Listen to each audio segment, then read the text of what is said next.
নবগঠিত সরকার গঠনের সুযোগ দিতে যারা বিএনপিকে ভোট দিয়েছেন কিংবা দেননি অথবা কাউকেই ভোট দেননি, এই সরকারের প্রতি আপনাদের সবার সমান অধিকার।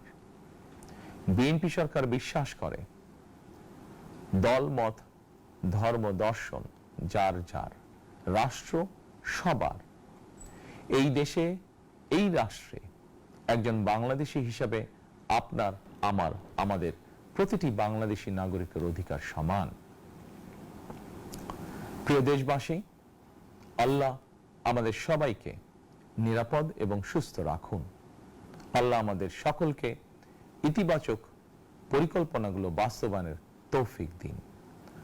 পবিত্র রমাদান মাস শুরুর শুভ লগ্নে আল্লাহর দরবারে এই নিবেদন রেখে আমার বক্তব্য শেষ করছি।